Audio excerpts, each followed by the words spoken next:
எல்லோருக்கும் வணக்கம். போன எபிசோடில் நாம் பார்த்தது நாம் யார் அப்படின்றத நம்ம தெரிஞ்சுக்கிட்டோம். எந்த மாதிரி விஷயங்கள்னால நிறைய பேர் ட்ராப்பாகி விழுந்திருக்கிறாங்க அப்படின்றத நம்ம தெரிஞ்சுக்கிட்டோம். இந்த எபிசோடில் நம்ம பார்க்க போகிறது நாம் எப்படி ஒரு பார்ட்னரை செலக்ட் பண்ணணும், அதுக்கான குவாலிஃபிகேஷன் என்னென்ன அப்படின்றத நம்ம இந்த எபிசோடில் பேச போகிறோம். நீங்கள் கேட்டுட்டு இருக்கிறது யார் சார்? நான் உங்கள் பிரதீஷ்.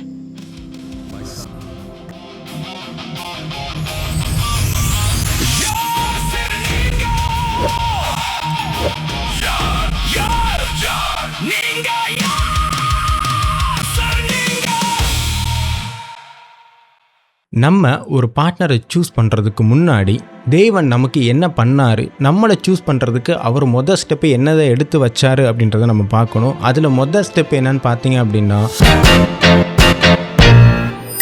நம்மளுடைய பாஸ்ட், அதாவது கடந்த காலத்தில் நம்ம பண்ண தவறுகளை எதுவுமே அவர் பார்க்கவில்லை. அவர் அதெல்லாம் தூக்கி எறிஞ்சிட்டு நம்மளை ஒரு புது மனுஷனாக இல்லைன்னா ஒரு புது சிருஷ்டியாக தான் நம்மளை பார்த்தாரு. அதே மாதிரி நீங்கள் ஒரு பார்ட்னரை நீங்கள் செலக்ட் பண்ண போகிறீங்க அப்படின்னா அவங்களுடைய பாஸ்ட்டு உங்களுக்கு தேவையே இல்லை.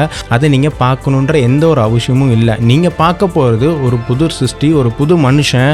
அவர் ஒரு புது வாழ்க்கையை அவர் ஸ்டார்ட் பண்ண நினைக்கிறாரு, இல்லைனா அந்த பொண்ணு ஒரு புது வாழ்க்கையை ஸ்டார்ட் பண்ண நினைக்குது அப்படின்னு நினச்சிட்டு நீங்கள் ஒரு புது லைஃபுக்குள்ளே போகிறீங்க அப்படின்றத நீங்கள் மைண்டில் வச்சுக்கணும். அவங்களுக்குள்ள பாஸ்டெல்லாம் நம்ம கேட்டு தெரிஞ்சு அவங்களோட கேரக்டர் நம்ம ஜட்ஜ் பண்ண எப்போவே நிற்கவே கூடாது. இது மொதல் விஷயம். ரெண்டாவது விஷயம் என்னன்னு பார்த்தீங்க அப்படின்னா ரெஸ்பெக்ட். ஒரு மனுஷன் ஒரு பொண்ணுக்கு இல்லைனா ஒரு பொண்ணு ஒரு பையனுக்கு ரெஸ்பெக்ட் கொடுக்கணும். அதாவது அந்த காலத்தில் எல்லாருமே என்ன பண்ணாங்க அப்படின்னா பொண்ணு எப்பவுமே கீழே இருந்திருக்கணும், பையன் எப்பவுமே மேலே இருக்கணும்னு சொல்லிட்டு பையனுக்கு ஏற்ற மாதிரி பையன் படித்ததை விட ஒரு படி கீழே படித்த ஒரு பொண்ணை தான் எப்பவுமே அவங்க பார்ப்பாங்க. அப்படி இல்லாட்டினா பையன் ஓவர் ஏஜ்டாக இருக்கும், பொண்ணு ரொம்ப ஏஜ்டு கம்மியாக இருக்கும். ஸோ அந்த மாதிரி நிறைய விஷயத்தில் பையன் சொல்கிறது தான் பொண்ணு கேட்கணும் அப்படின்னு நினச்சி அவங்க ஒரு ரெஸ்பெக்டை மீன் பண்ணி நிறைய விஷயங்களை தவறாக பண்ணிட்டு இருந்தாங்க. ஆனால் அது கிடையாது. ஒரு ரெஸ்பெக்ட்ன்றது அவங்களுடைய உணர்வுகளை நம்ம ரெஸ்பெக்ட் பண்ணணும், அவங்களுடைய வேர்ட்ஸை நம்ம ரெஸ்பெக்ட் பண்ணணும், அவங்கள நம்ம பார்த்துக்கிறதுல அவங்க பண்ணுற கேரிங்கில் நம்ம அவங்கள ரெஸ்பெக்ட் பண்ணணும் அப்படின்றது தான் இதில் நம்ம தெரிஞ்சிக்க வேண்டிய விஷயம். ஒரு பொண்ணாக இருக்கட்டும் ஒரு பையனாக இருக்கட்டும், நீங்கள் முதல்ல சந்திக்கும் பொழுது அவங்க பேசுகிற விதத்திலேயே அவங்க நடந்துக்கிற விதத்திலேயே அவங்க நமக்கு ரெஸ்பெக்ட் பண்ணுறாங்களா இல்லையான்றது நமக்கு தெரிஞ்சிடும். ஸோ ரெண்டாவது விஷயம் நம்ம பார்க்க வேண்டியது அவங்க நமக்கு ரெஸ்பெக்ட் கொடுக்குறாங்களா. ஒரு பொண்ணாக இருந்துட்டும் ஒரு பையனாக இருக்கட்டும், ரெண்டு பேருமே அங்கிட்டும் இங்கிட்டும் ரெஸ்பெக்ட் கொடுக்குறாங்களா அப்படின்றத நீங்கள் தெரிஞ்சுக்கணும். மூணாவது விஷயம் என்னன்னு பார்த்தீங்க அப்படின்னா உங்களுடைய ரகசியத்தை அவங்க பாதுகாக்கணும். அதாவது என்னென்னா நிறைய பேர் நம்மளோட வீக்னஸ் பாயிண்ட்டை நம்மளோட பார்ட்னர்கிட்ட ஷேர் பண்ணுவோம். ஒரு பொண்ணாக இருக்கட்டும் இல்லைனா ஒரு பையனாக இருக்கட்டும், அந்த சைடு இந்த சைடு என்ன பண்ணுவாங்க அப்படின்னா அவங்க திருமணத்துக்கு முந்தைய காலத்தில் அவங்க என்ன பண்ணுவாங்கன்னா அங்கிட்ட இங்கிட்ட ஷேர் பண்ணிப்பாங்க. அப்போ ஷேர் பண்ணும்போது அவங்களோட வீக்னஸ் பாயிண்ட்டெல்லாம் நமக்கு தெரிய வரும்.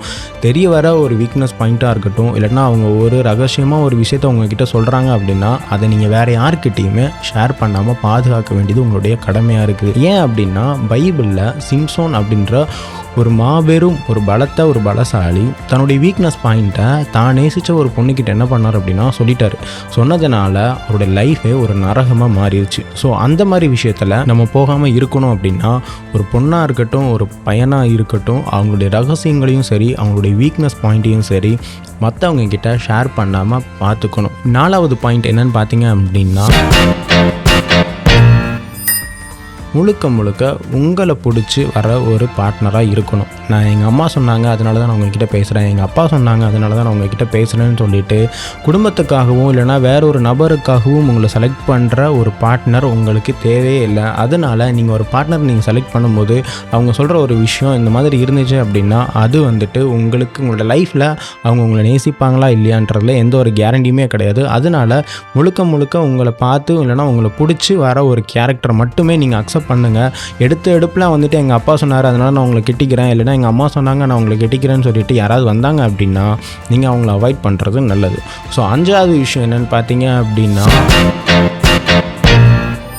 அவங்க சொல்கிற வாக்கை காப்பாற்றுறது. அதாவது என்னென்னா நிறைய பேர் திருமணத்தில் எடுக்க வேண்டிய டிசிஷன் என்னென்னு பார்த்தீங்கன்னா இன்பத்திலும் துன்பத்திலும் ஏற்றத்திலும் தாழ்வதிலும் நான் என்ன பண்ணுவேன் அப்படின்னா உங்கள் கூட இருப்பேன், நான் உங்கள் கூட நான் இருந்த எல்லா விஷயங்களையும் நான் கண்ணுங்கரதமாக பார்ப்பேன்னு சொல்லிட்டு சர்ச்சுக்கு முன்னாடி பாஸ்டருக்கு முன்னாடி நிறைய பேர் என்ன பண்ணுவாங்க அப்படின்னா வாக்குறுதிகளை எடுப்பாங்க. ஆனால் அதை காப்பாற்றுறாங்களா? கிடையவே கிடையாது. அதனால் அவங்க கொடுக்குற வாக்குகளை அவங்க காப்பாற்றுறாங்களான்னு நீங்கள் செக் பண்ணணும். நீங்கள் அவங்க சொல்கிற நீங்கள் ஒரு விஷயத்தை வந்துட்டு அவங்க பண்ணுறாங்களா, இல்லைன்னா அதில் சரியாக இருக்கிறாங்களா அப்படின்றதையும் நீங்கள் செக் பண்ண வேண்டிய ஒரு விஷயம். 6வது விஷயம் என்னென்னு நீங்கள் பார்த்தீங்க அப்படின்னா, இணைந்து செயல்படணும். அதாவது நீங்கள் அந்த இடைப்பட்ட காலத்தில் நீங்கள் பேசிக்கிட்டு இருக்கும்போது நீங்கள் 2 பேருமே சேர்ந்து ஒரு டிசிஷன் எடுக்கிறதுக்காக அவங்க ஒத்துழைக்கிறாங்களா அப்படின்றத பார்க்கணும். ஸோ இல்லை என்னோடய டிசிஷன் நான் தான் எடுப்பேன், இதை நான் இப்படி தான் எடுப்பேன் அப்படின்னு சொல்லிட்டு அவங்க மாறி நிற்கிறாங்களா, இல்லாட்டினா வந்துட்டு சரி வா நம்ம 2 பேரும் சேர்ந்து இந்த டிசிஷனை எடுத்து நம்ம குடும்பத்துக்கு எதுவோ அது நல்லது நம்ம பார்க்கலாம் அப்படின்ற மாதிரி உங்களுடைய பார்ட்னர் வந்துட்டு அதுக்கு ஸ்டெப் எடுத்து வைக்கிறாங்களா அப்படின்றதையும் நீங்கள் பார்க்க வேண்டிய ஒரு விஷயமா இருக்குது. இத்தனை விஷயமும் நம்ம வந்து நார்மலாக ஒரு பார்ட்னரை செலக்ட் பண்ணுறதுக்கு, ஒரு பொண்ணையோ ஒரு பையனை நம்ம செலக்ட் பண்ணுறதுக்கு நம்ம பார்க்க வேண்டிய விஷயங்கள். அடுத்து நம்ம பார்க்க போகிற ஒரு 3 விஷயம் வந்துட்டு மிக மிக ஒரு இம்பார்ட்டன்ட், அது அவசியமும் கூட லைஃப்பில். மொதல் விஷயம் என்னென்னு பார்த்தீங்க அப்படின்னா, ஆவிக்குரிய வளர்ச்சி. நம்ம என்ன தான் ரிலேஷன்ஷிப்பில் நம்ம வளர்ந்தாலும், இல்லைனா நம்ம ரிலேஷன்ஷிப்பில் வந்துட்டு நம்ம இந்த பார்ட்னர்லாம் செலக்ட் பண்ணி ஒரு பார்ட்னரை கல்யாணம் பண்ணதுக்கப்புறம் நம்ம வந்துட்டு ரிலேஷன்ஷிப்பை வந்துட்டு இந்த மாதிரி விஷயங்கள்னால நம்ம வளர்த்து கொண்டு வந்தாலும் ஆவிக்குரிய வளர்ச்சி அப்படின்றது மிக மிக அவசியம். ஸோ உங்களுடைய பார்ட்னர் உங்களுடைய ஆவிக்குரிய வளர்ச்சிக்கு ஒத்துழைப்பாரா அப்படின்றத நீங்கள் பார்க்கணும். அவரும் நீங்களும் சேர்ந்து ஜெபிப்பீங்களா, அவங்களும் நீங்களும் சேர்ந்து பைபிள் வாசிப்பீங்களா, அவங்களும் நீங்களும் சேர்ந்து தேவனுக்குள்ளே நீங்கள் க்ரோ ஆவீங்களா அப்படின்றதுக்கு அவர் ஒத்துழைக்கிறாரா, இல்லைனா அந்த பொண்ணு ஒத்துழைக்கதா அப்படின்னு சொல்லிட்டு நீங்கள் செக் பண்ண வேண்டிய ஒரு மிகப்பெரிய விஷயமா இருக்குது. 2வது விஷயம் அதில் என்னென்னு பார்த்தீங்க அப்படின்னா, ஆவிக்குரிய கனிகள். அதாவது என்னென்னா, ஆவிக்குரிய கனிகள் நிறையா இருக்குது. அன்பு, சமாதானம், நீடிய பொறுமை, சாந்தம், நற்குணம், இப்படி சொல்லிட்டு 9 விஷயமான காரியங்கள் வந்துட்டு பைபிளில் கொடுக்கப்பட்டிருக்குது. ஸோ அது வந்துட்டு நம்ம கடைபிடிக்க வேண்டிய மிக மிக முக்கியமான ஒரு விஷயம். ஸோ அதை அந்த பார்ட்னர் 2 பேருமே கடைபிடிக்கிறாங்களான்றதை நம்ம பார்க்கணும். அதில் எல்லாத்தையும் கடைபிடிக்க முடியாட்டினாலும் ஒரு முக்கியமாக ஒரு 5வது அவங்க என்ன பண்ணுறாங்க, அவங்களோட கேரக்டரில் இருக்கா அப்படின்றத நம்ம வந்துட்டு பார்க்க வேண்டிய ஒரு விஷயந்தான். அதுக்கடுத்த ஒரு விஷயம் என்னென்னு பார்த்தீங்க அப்படின்னா, ஒரு பார்ட்னர் வந்துட்டு உங்ககிட்ட ஏதாவது ஒரு தப்பு பண்ணிட்டாரு, இல்லைன்னா ஒரு பொண்ணு தப்பு பண்ணிருச்சு, இல்லைனா ஒரு பையன் தப்பு பண்ணிட்டான், அவங்க 2 பேரும் சேர்ந்து வாழும்பொழுது ஏதாவது ஒரு சின்ன தப்பு பண்ணிட்டாங்க அப்படின்னா அதை நீங்கள் மன்னிக்கிறவங்களா இருக்கணும். ஸோ மன்னிப்பு தான் ஒரு ரிலேஷன்ஷிப்பை அடுத்த ஒரு ஸ்டெப்புக்கு எடுத்துக்கொண்டு போகும். ஸோ நான் வந்துட்டு மன்னிக்க மாட்டேன், இது வந்துட்டு நான் மன்னிக்கவே மாட்டேன் அப்படின்னா இது வந்துட்டு தேவனுக்கு உரியவர்களுக்கு இருக்கிற ஒரு குணம் கிடையவே கிடையாது. ஸோ அதை நீங்கள் மன்னிக்கவும் செய்யணும். அதே டைமு அதை எப்படி நம்ம சார்ட் அவுட் பண்ணலாம், அதுலேருந்து நம்ம எப்படி மீறி வரலான்னு சொல்லிட்டு 2 பேருமே சேர்ந்து ஒரு திட்டத்தை போட்டு அதுலேருந்து நீங்கள் ஓவர் கம் ஆகி வர்றதுக்கு அவங்களுடைய பார்ட்னர்ஸ் வந்துட்டு ஒத்துழைப்பாங்களா, இல்லைன்னா அந்த குணம் அவங்களுக்கு இருக்குதா அப்படின்றத நீங்கள் செக் பண்ணணும்.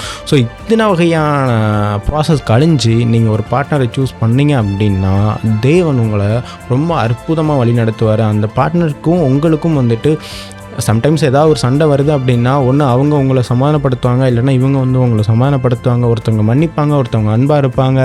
ஸோ நிறைய விஷயங்களை வந்துட்டு நீங்கள் வந்துட்டு ஒரு அன்பாலையும் சமாதானத்தினாலையும், இல்லை அதுவே சண்டை வந்துச்சு அப்படின்னா அது எப்படி ஓவர் கம் பண்ணுறதுலையும் நீங்கள் வந்துட்டு ஒரு நல்ல ஒரு ஹெல்த்தி ரிலேஷன்ஷிப்பை நீங்கள் என்ன பண்ணிக்க முடியும், உருவாக்கிக்க முடியும். இந்த எபிசோடு மூலயமா நீங்கள் எப்படி ஒரு பார்ட்னரை நான் சூஸ் பண்ணணும் அப்படின்றத நீங்கள் தெரிஞ்சிருப்பீங்கன்னு நான் நம்புகிறேன். ஸோ இதுக்கப்புறம் நீங்கள் வந்து ஒரு பார்ட்னரை செலக்ட் பண்ண போகிறீங்க, இல்லாட்டினா உங்களுடைய நண்பர்கள் இல்லைன்னா உங்களுக்கு தெரிஞ்ச உறவினர்கள் யாராவது ஒரு பார்ட்னரை செலக்ட் பண்ண போகிறாங்க அப்படின்னா இந்த எபிசோடை நீங்கள் அவங்களுக்கு ஷேர் பண்ணி கொடுங்க. அவங்களுக்கு மிகப்பெரிய ஒரு யூஸ்ஃபுல்லாக இருக்கும். இந்த எபிசோடு உங்களுக்கு பயனுள்ளதாக இருந்துச்சு அப்படின்னா கமெண்ட் பண்ணுங்கள். இது இல்லாமல் நிறைய விஷயத்தை இதெல்லாம் பார்க்கலாம் ப்ரோ, இல்லைனா இதெல்லாம் பார்க்கக்கூடாது அப்படின்னு சொல்லிட்டு நீங்கள் உங்களோட ஒப்பீனியனை நீங்கள் கமெண்ட் பாக்ஸில் நீங்கள் தெரிவிக்கலாம். அடுத்த எபிசோடில் நல்ல ஒரு விஷயங்களோட நான் உங்களை வந்து பார்க்குறேன். இந்த மாதிரி விஷயங்கள்லாம் நீங்கள் தெரிஞ்சுக்கணும்னு நினச்சிங்க அப்படின்னா மறக்காமல் எங்களோட சேனல் நீங்கள் சப்ஸ்கிரைப் பண்ணிக்கோங்க, அந்த பெல் ஐக்கானுக்கு நீங்கள் கிளிக் பண்ணிக்கோங்க. அப்படின்னா தான் நாங்கள் போடுற வீடியோ உங்களுக்கு அடிக்கடி வந்து சேரும். ஸோ அடுத்த எபிசோடில் நான் உங்களை வந்து பார்க்குறேன். அது வரைக்கும் டாட்டா, பை பை.